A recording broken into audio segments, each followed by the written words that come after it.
In today's video, I'm going to teach you how to add a watermark in Google Docs.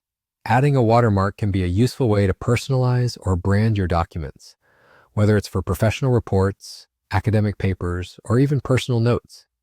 It's really straightforward, so let me guide you through it step by step. When you open up your Google Docs document, you'll want to begin by navigating to the menu bar at the top of the page. The first thing you'll want to do is click on Insert. This is going to initiate a drop-down menu with many different options for elements you can add to your document. From this list, you should select Page Elements, and then from there, choose Watermark. As soon as you click this option, a panel will appear on the right side of your document. This is where you'll find all the options you need to customize your watermark. Now you have the choice to either insert an image as your watermark or create one using text. Let's first explore how to add an image. To do this, you'll want to click on Select Image. Here you'll come across several sources where you can choose your image from. You could upload directly from your computer, use your webcam, link to photos, or choose images that are already stored in your Google Drive. You can even search through Google Images. For our example, let's choose an image from your computer. To do this, just click Browse and then select the file you wish to use as your watermark. Do keep in mind that it may take a moment to upload, especially if your internet connection is on the slower side. Once the upload is complete, your chosen image will appear as a watermark on your document.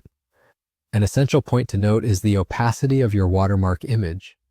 By default, it's set to be somewhat faded, which allows the text of your document to stand out nicely. However, you do have the option to adjust this according to your preference. In the right-hand panel, there's a checkbox labeled Faded. If you decide to uncheck it, the image will revert to its original colors. However, it's usually best for watermarks to remain subtle, so I recommend keeping it faded for a more professional look. Now, if you prefer to go for a text-based watermark, the process is just as easy.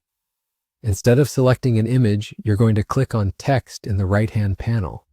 You will then enter the text that you want to use as your watermark. This could be something like confidential, your company name, or any other text you prefer. The text will be applied as a watermark behind the content of your document, ensuring it won't interfere with readability but remains visible enough to convey its purpose. And that's it. You now know how to add a watermark in Google Docs. This simple technique can really elevate the customization of your documents, adding an extra layer of professionalism and personality. If you found this video helpful, please remember to like, comment, and subscribe for more tips and tricks. Thank you for watching.